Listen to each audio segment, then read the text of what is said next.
ইসরায়েলের জন্য কিয়ামতের ঘণ্টা বেজে গেছে। তেল আবিব ভেবেছিল ইরানই তাদের একমাত্র সমস্যা, কিন্তু আজ তারা দেখছে তাদের আসল এবং সবচেয়ে ভয়ঙ্কর শত্রু তাদের দোরগোড়ায় এসে দাঁড়িয়েছে। গোলান মালভূমির ঠিক ওপারেই ইসরায়েল সীমান্তের একেবারে জিরো পয়েন্টে হাত মিলিয়েছে তুরস্কের সুলতান এবং রাশিয়ার জার। সেখানে তৈরি হচ্ছে এক যৌথ সামরিক ঘাঁটি, যা ইসরায়েলের অস্তিত্বকে চ্যালেঞ্জ জানাচ্ছে। আর এই প্রস্তুতির মাঝে এরদোয়ান ঘোষণা দিয়েছেন এক ভয়ঙ্কর মিসাইল ঝড়ের। তুরস্কের কারখানায় এখন দিন-রাত 24 ঘণ্টা চলছে মিসাইল তৈরির কাজ। লক্ষ্য একটাই, ইসরায়েলের আকাশ প্রতিরক্ষা ব্যবস্থাকে ধুলোয় মিশিয়ে দেওয়া। গোলানে রাশিয়ার এবং তুর্কি জেনারেলদের এই যৌথ সফর কি তবে ইসরায়েলের বিরুদ্ধে এক নতুন এবং চূড়ান্ত যুদ্ধের মহড়া? এরদোয়ান কেন ঝড়ের গতিতে মিসাইল উৎপাদন শুরু করলেন? তার এই হাজার হাজার মিসাইলের নিশানা কি শুধুই ইসরায়েলের সামরিক ঘাঁটি, নাকি তেল আবিব এবং হাইফার মতো শহরগুলো? রাশিয়াকে সাথে নিয়ে তুরস্ক কি এবার সিরিয়াকে ব্যবহার করে ইসরায়েলকে 4 দিক থেকে ঘিরে ফেলার পরিকল্পনা করছে?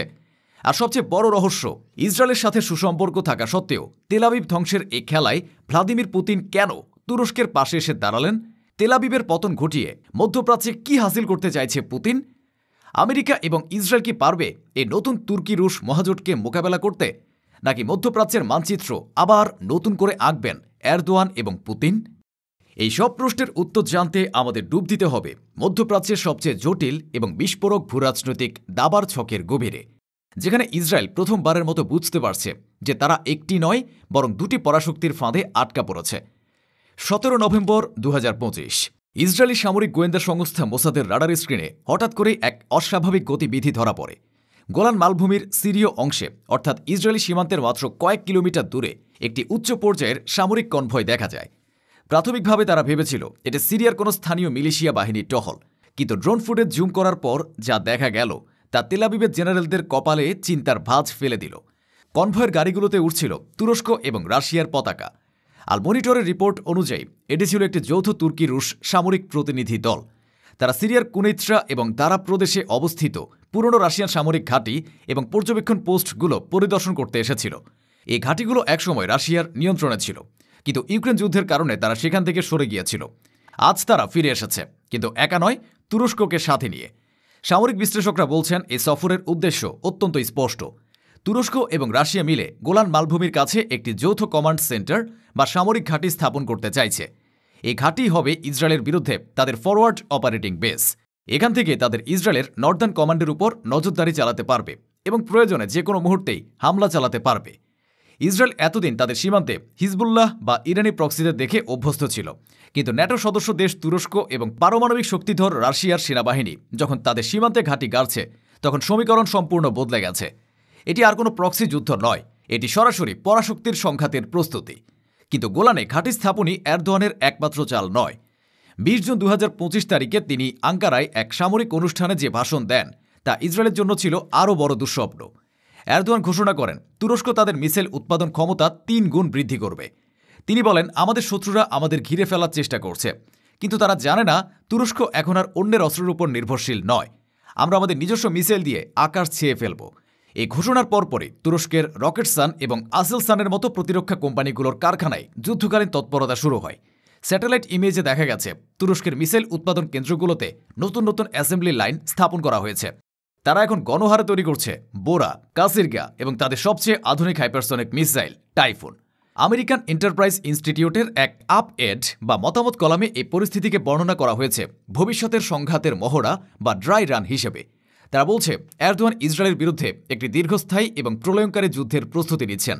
তিনি জানেন ইসরায়েলের আয়রন ডোম সীমিত সংখ্যক মিসাইল আটকাতে পারে, তাই তার কৌশল হল মিসাইল ঝড়। একসাথে হাজার হাজার মিসাইল ছুড়ে ইসরায়েলের প্রতিরক্ষা ব্যবস্থাকে অকেজো করে দেওয়া। এই মিসাইলগুলো যদি সিরিয়ার নতুন তুর্কি রুশ ঘাঁটি থেকে ছোড়া হয়, তবে তেল আবিব বা হাইফাই আঘাত আনতে সময় লাগবে মাত্র কয়েক মিনিট। ইসরায়েলের সারেন বাজার আগে ধ্বংসযজ্ঞ শুরু হয়ে যাবে। এতদিন ইসরায়েলের সামরিক এবং রাজনৈতিক নেতৃত্ব ইরানকে তাদের অস্তিত্বের জন্য সবচেয়ে বড় হুমকি হিসেবে মনে করত, কিন্তু সাম্প্রতিক ঘটনা প্রবাহ সে ধারণা বদলে দিচ্ছে। ইসরায়েলি থিঙ্ক ট্যাঙ্কগুলো এখন বলছে ইরান আমাদের জন্য একটি দীর্ঘমেয়াদী হুমকি, কিন্তু তুরস্ক হল একটি তাৎক্ষণিক এবং সরাসরি হুমকি। এর কারণ হল তুরস্কের সামরিক সক্ষমতা। ইরানের মতো তুরস্ক কোনো নিষেধাজ্ঞায় জর্জরিত দেশ নয়।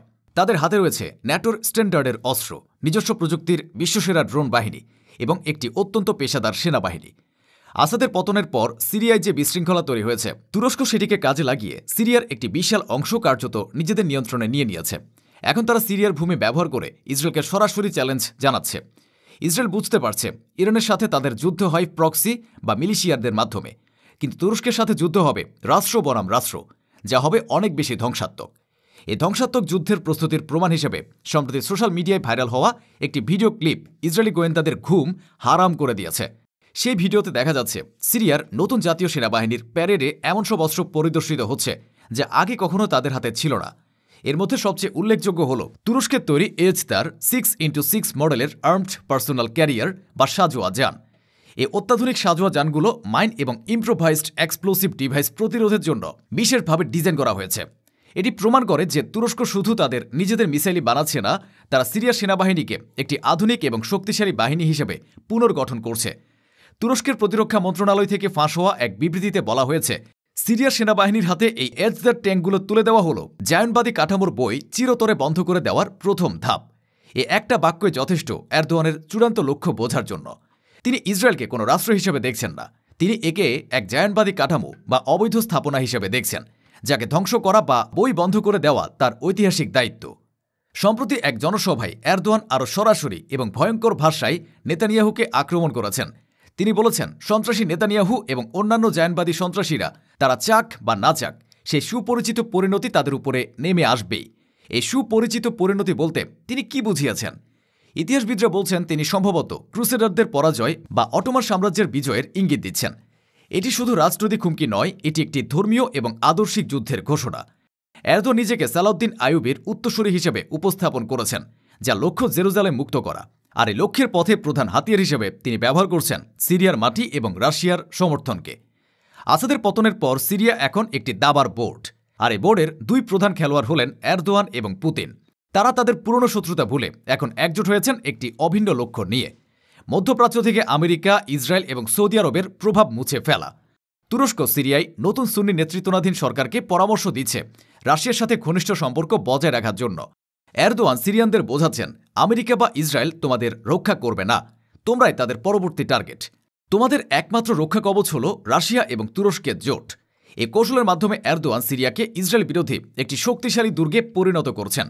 তিনি জানেন গোলান মালভূমি ইসরায়েলের জন্য কৌশলগতভাবে কতটা গুরুত্বপূর্ণ, তাই তিনি ঠিক সেখানেই আঘাত এনেছেন।